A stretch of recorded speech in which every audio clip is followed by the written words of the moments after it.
Everyone and welcome to instant biology by doctor Neelabh. आज के video में मैं आपको बम्पर वैकेंसीज़ के बारे में बताने वाला हूं जो भाभा एटॉमिक रिसर्च सेंटर के थ्रू अनाउंस हुई हैं। भाभा एटॉमिक रिसर्च सेंटर को आप बार्क के नाम से भी जानते हैं। ये इसकी वेबसाइट है www.bark.gov.in। अब ये वेबसाइट को मैंने हाईलाइट कर दिया, आप यहाँ पे देख सकते हैं। यहाँ पे आप नीचे स्क्रॉल करिए, कैरियर अपॉर्चुनिटीज़ आएगी। कैरियर अपॉर्चुनिटीज़ में रिक्रूटमेंट पे जाइए और न्यू वैकेंसीज़ पे क्लिक करिए। जैसे ही आप न्यू वैकेंसीज़ पे क्लिक करते हैं आप एक नए पेज के ऊपर रीडायरेक्ट हो जाएंगे और यहाँ पे ये जो नीचे वाली जो वैकेंसी दी हुई है, online applications are invited for filling up scientific technical post in various units of DAE।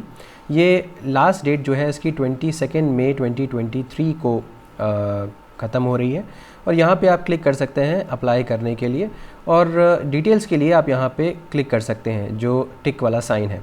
मैं इसको ऑलरेडी डाउनलोड कर चुका हूँ इसकी सारी डिटेल्स को, तो चलिए मैं आपके साथ वो शेयर कर देता हूँ। बाकी अप्लाई कैसे करना है, यहाँ पे क्लिक हेयर जैसे लिखा हुआ है इसके ऊपर आप क्लिक करेंगे तो आप एप्लीकेशन वाले पोर्टल के ऊपर पहुँच जाएंगे। तो आइए दिखाता हूँ PDF जो कि बार्क के द्वारा प्रोवाइड की गई है फॉर दिस पर्टिकुलर वैकेंसी। तो यहाँ पे आप देख सकते हो एडवर्टाइजमेंट का नंबर दिया हुआ है 03/2023 बार्क, और ये जो PDF है वो डायरेक्ट रिक्रूटमेंट या direct recruitment oblique training scheme के लिए है। दैट मीन्स यहाँ पे जो पोस्ट अनाउंस की जा रही हैं वो दो तरीके से फिल हो सकती है, डायरेक्ट रिक्रूटमेंट और थ्रू ट्रेनिंग स्कीम। पहली बात कर लेते हैं कि ओपनिंग डेट क्या है, इसकी कब से आप ये फॉर्म भर सकते हैं। 24 अप्रैल 2023 से सुबह 10 बजे से आप फॉर्म भरना शुरू कर सकते हैं, यानी कि आज ये पोर्टल ओपन हो गया है। और क्लोजिंग डेट जो है वो 22 मई 2023 को क्लोजिंग हो जाएगी। अब देखते हैं डायरेक्ट रिक्रूटमेंट के थ्रू कौन कौन सी पोस्ट भरी जा रही है और ट्रेनिंग स्कीम के ज़रिए कौन कौन सी पोस्ट भरी जा रही है। अगर मैं डायरेक्ट रिक्रूटमेंट की बात करता हूँ तो 3 तरीके की वैकेंसीज़ यहाँ पे अनाउंस की गई हैं। सबसे पहला technical officer /C, scientific officer B और टेक्नीशियन B। तो टेक्निकल ऑफिसर C के बारे में बात करूँ तो नंबर ऑफ़ वैकेंसीज़ 181 दी हुई है और इसका क्लासिफिकेशन अगर मैं करूँ मतलब किस ग्रुप का है तो ये ग्रुप A है, ग्रुप B, ये ग्रुप C। पे लेवल 10 ये है, लेवल 6 ये है और लेवल 3 ये है। एंट्री पे 56,100 रुपीज़ की एंट्री पे है। नीचे साइंटिफिक असिस्टेंट B की 35,400 है और टेक्नीशियन की 21,700 रुपीज़ एंट्री पे है। अगर मैं ट्रेनिंग स्कीम या स्टाइपेंड्री ट्रेनी की बात करूं तो ये 2 कैटेगरीज़ में डिवाइडेड है, कैटेगरी 1, कैटेगरी 2। यहाँ पे बहुत अच्छी खासी वैकेंसीज़ हैं, 1216 वैकेंसीज़ कैटेगरी 1 के लिए और कैटेगरी 2 के लिए 2946 वैकेंसीज़ हैं। फर्स्ट ईयर में स्टाइपेंड 24,000 मिलेगा फॉर कैटेगरी 1 और सेकेंड ईयर में 26,000। और कैटेगरी 2 की बात करूं तो जो फर्स्ट ईयर में 20,000 रुपीज़ और सेकेंड ईयर में 22,000 रुपीज़ यहाँ पे मिल रहा है। अब मैं बात कर लेता हूँ डिटेल्स ऑफ वैकेंसीज़ की। सबसे पहले जैसे मैंने बताया था कि डायरेक्ट रिक्रूटमेंट दिया गया है। डायरेक्ट रिक्रूटमेंट में टेक्निकल ऑफिसर की मैं अगर बात करूँ तो यहाँ पे हम लोगों से रिलेटेड यानी कि बायोलॉजिकल साइंसेज से रिलेटेड जो है वो DR01 पोस्ट कोड है। यहाँ पे bio science, life science, biochemistry, microbiology, biotechnology के डिसिप्लिन्स के लोग अप्लाई कर सकते हैं और यहाँ पे 1 वैकेंसी है सिर्फ EWS के लिए। और कौन कौन से स्टूडेंट्स अप्लाई कर सकते हैं, मिनिमम डिग्री एलिजिबिलिटी क्राइटेरिया क्या है, MSc बायोकेमिस्ट्री है आपके पास, बायो साइंस है, माइक्रोबायो है या बायोटेक है तो आप अप्लाई कर सकते हैं यहाँ पे। इसके अलावा बहुत सारे और सब्जेक्ट्स के लिए भी निकली हुई है, डिपेंडिंग अपॉन आपका क्या एरिया ऑफ इंटरेस्ट है या आपने क्या पढ़ाई की है आप अप्लाई कर सकते हैं। देखिए केमिस्ट्री, फिजिक्स, आर्किटेक्ट, बहुत सारे ऑप्शंस हैं यहाँ पे। तो क्योंकि बायोलॉजिकल साइंसेज में एक ही ऑप्शन था जो सबसे पहले था, उसके बारे में मैंने आपको इन्फॉर्म कर दिया।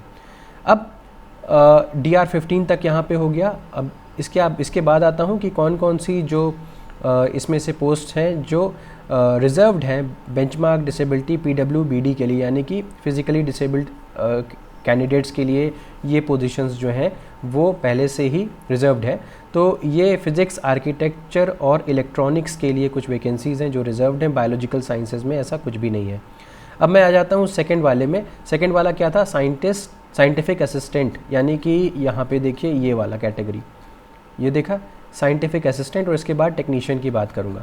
तो साइंटिफिक असिस्टेंट में आ जाइए। साइंटिफिक असिस्टेंट में food technology, home science, nutrition वगैरह के लिए है और इसमें भी बायोलॉजिकल साइंसेज के स्टूडेंट्स एलिजिबल नहीं है।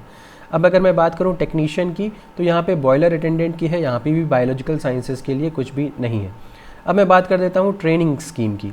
अब ट्रेनिंग स्कीम में मैंने बताया था कैटेगरी 1 और कैटेगरी 2 के कैंडिडेट्स अप्लाई कर सकते हैं। कैटेगरी 1 और कैटेगरी 2 में कैंडिडेट्स अप्लाई कर सकते हैं, सॉरी। यहाँ पे देखिए TR01 पोस्ट कोड है, discipline biochemistry, bioscience, life science या बायोलॉजी। SC कैंडिडेट्स के लिए 2 पोस्ट है, OBC के लिए 7 और अनरिजर्व के लिए 12 पोस्ट है। क्या क्या डिग्री एलिजिबिलिटी है? BSc biochem, bioscience, life science, biology और BSc इन अलाइड बायोलॉजिकल साइंसेज। तो ये इनके स्टूडेंट्स जो हैं वो यहाँ पे अप्लाई कर सकते हैं। तो ये कुल मिलाकर के अनरिजर्व कैटेगरी के लिए 12 पोस्ट हैं, टोटल मिलाकर के 21 पोस्ट यहाँ पे आप देख सकते हैं। अब नीचे स्क्रॉल करते जाइए, मुझे और कुछ भी बायोलॉजिकल साइंसेज के कैंडिडेट्स के लिए कुछ और यहाँ पे नज़र नहीं आया है अनफॉर्चुनेटली। अब वापस आते हैं, अगर फिजिकली डिसेबल्ड कैंडिडेट्स के लिए कितनी पोजीशंस यहाँ पे रिजर्व्ड हैं वो देख सकते हैं। एक वैकेंसी यहाँ पे रिजर्व्ड है। बायोकेमिस्ट्री, बायोसाइंस, लाइफ साइंस या बायोलॉजी में लोकोमोटरी डिसेबिलिटी होनी चाहिए, तो आप इसमें अप्लाई कर सकते हैं। इसमें बेसिकली कैटेगरी वही है, कैटेगरी 1 स्टाइपेंडरी ट्रेनी की ही कैटेगरी है। नीचे स्क्रॉल कर लीजिए। अब यहाँ पे आपको जो एब्रीविएशन दिया हुआ है, जैसे यहाँ पे LDOL है, तो इसका क्या मतलब है, जैसे यहाँ पे दिया हुआ है लोकोमोटरी डिसेबिलिटी, उसका पूरा डिटेल यहाँ पे मेंशन्ड है।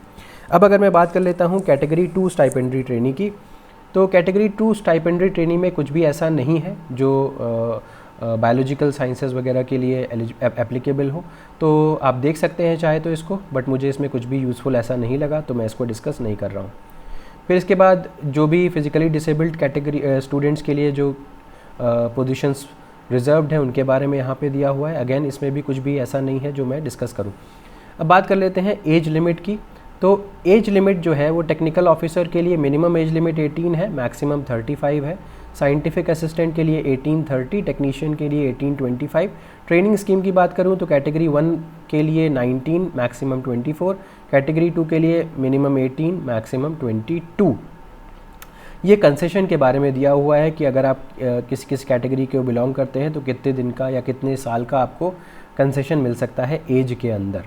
ठीक है, अब आ जाते हैं सिलेक्शन मेथड पे। तो टेक्नीशियन या टेक्निकल ऑफिसर की बात करूं अगर मैं, तो यहाँ पे इंटरव्यू के बेसिस पे आपका सिलेक्शन होगा, लेकिन अगर कैंडिडेट्स बहुत ज़्यादा अप्लाई कर रहे हैं तो कंप्यूटर बेस्ड स्क्रीनिंग टेस्ट होगा, उसके बाद इंटरव्यू होगा।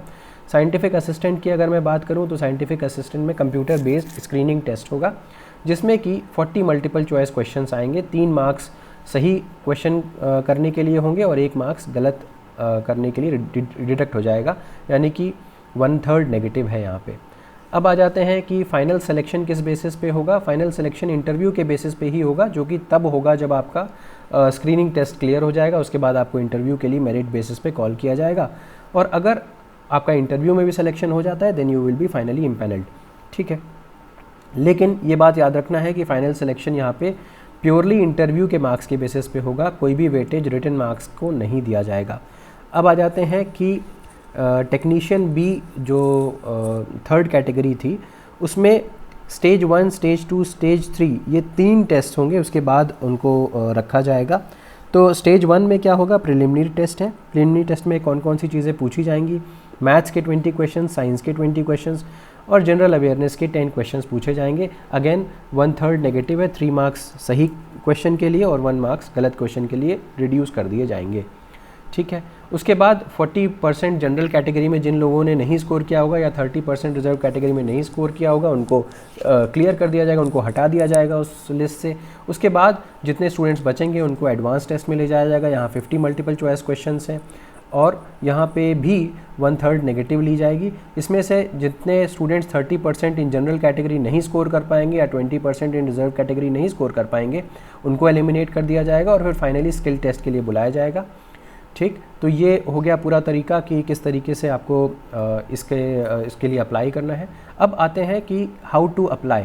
पहले हम लोगों ने देख लिया क्या क्या किस तरीके से क्वेश्चन पेपर होगा, किस तरीके से एग्ज़ाम लिया जाएगा। अब मैं आ जाता हूँ हाउ टू अप्लाई में। जितनी भी इन्फॉर्मेशन है आपको barkonlineexam.com वेबसाइट से ही मिलेगी, तो इसीलिए कोई और तरीका नहीं है यहाँ पे अप्लाई करने का। हर एक स्टूडेंट सिर्फ एक ही एप्लीकेशन सबमिट कर सकता है। अगर आपको अलग अलग पोस्ट के लिए अप्लाई करना है तो सेपरेट एप्लीकेशन आपको देनी पड़ेगी। ठीक है। Before filling in the application आपको सारे डॉक्यूमेंट सर्टिफिकेट्स को अलग निकाल के रख लेना है ताकि आप अपलोड करने में आपको आसानी हो, और आपको यहाँ पे एक front facing passport size photograph की भी ज़रूरत यहाँ पे पड़ेगी, ठीक है। इसके अलावा एक वैलिड ईमेल आईडी होनी चाहिए। फ़ोटो और सिग्नेचर को अपलोड करने से पहले आपको इंस्ट्रक्शंस प्रॉपरली पढ़ लेने चाहिए, क्योंकि यहाँ पे कितनी उसकी डायमेंशंस होनी चाहिए, क्या पिक्सल साइज़ होना चाहिए, वो सारी चीज़ें यहाँ पे मेंशन्ड है, ठीक है। अब अगर कोई भी इशू होता है तो आप इस हेल्प डेस्क नंबर पे कांटेक्ट कर सकते हैं। एप्लीकेशन फ़ी की मैं बात करूँ तो टेक्निकल ऑफिसर के लिए 500 रुपीज़ है, SC ST PWBD and women के लिए, और अगर मैं साइंटिफिक असिस्टेंट बी के लिए बात करूँ तो 150 रुपीज़ है SC ST PWD इसके लिए, और टेक्नीशियन के लिए 100 रुपीज़ है SC ST के लिए, ठीक है। अब अगर मैं बात कर रहा हूँ कि स्टाइपेंड्री ट्रेनी की, तो कैटेगरी 1 के लिए ₹150 है और कैटेगरी 2 के लिए 100 रुपीज़ है। यहाँ पे देखिए कैटेगरी विद फ़ी एग्जेम्पशन है। ये जो मैंने फ़ीस यहाँ पे बताई थी वो जनरल कैंडिडेट्स के लिए है। अगर आप SC ST PWBD या वुमेन कैंडिडेट हैं तो आपको कोई भी फ़ीस नहीं देनी है, ये ध्यान रखिएगा, चाहे वो स्टाइपेंड्री ट्रेनी की बात हो, चाहे वो डायरेक्ट रिक्रूटमेंट के थ्रू हो, ठीक है। अब बात करता हूँ सेंटर ऑफ एग्जामिनेशन की, तो बहुत सारे सेंटर्स हैं तो उसका कोई टेंशन नहीं होना चाहिए। एडमिशन टू एग्जामिनेशन, आपको एडमिट कार्ड वगैरह डाउनलोड करना है इसी वेबसाइट से, बार्क ऑनलाइन एग्ज़ाम से ही आप डाउनलोड कर सकते हैं। इसके अलावा डॉक्यूमेंट वेरिफिकेशन वगैरह जो जनरल डिटेल्स होती हैं किसी भी फॉर्म के लिए, वो सारी की सारी यहाँ पे मेंशन्ड है। इसमें कुछ भी ऐसा बताने जैसा मुझे नहीं लगा। यहाँ पे grade after successful completion of training, अगर आप सक्सेसफुली कंप्लीट कर लेते हैं ट्रेनिंग को तो आपको इतनी एंट्री पे इतनी यहाँ पे मिलेगी। ये सब के बारे में इन्होंने मेंशन कर रखा है। साइंटिफिक असिस्टेंट में 44,900, टेक्नीशियन में 29,200, so on and so fourth, ठीक। बॉन्ड के बारे में अगर मैं बात करूँ तो आपको 3 साल आफ्टर एब्जॉर्प्शन काम करना ही करना पड़ेगा। अगर आप नहीं करते हैं तो आपको जो भी आपको पे वगैरह मिली है उसको आपको वापस लौटाना पड़ेगा। जनरल कंडीशंस का मतलब है, जनरल कंडीशंस में मतलब आप क्या क्या चीज़ें याद समझना है आपको बिफोर गिविंग द एग्जामिनेशन। आप हिंदी और इंग्लिश दोनों में ही एप्लीकेबल है, आप एग्ज़ाम या इंटरव्यू आप दे सकते हैं। ये सारी बातें होंगी। तो आई बिलीव ये टोटल डिटेल हो गई यहाँ पे, और इसके बाद जितने भी चीज़ें यहाँ पे दी हुई हैं वो सर्टिफिकेट्स हैं, कास्ट सर्टिफिकेट्स वगैरह हैं, ये सारा मेंशन्ड है।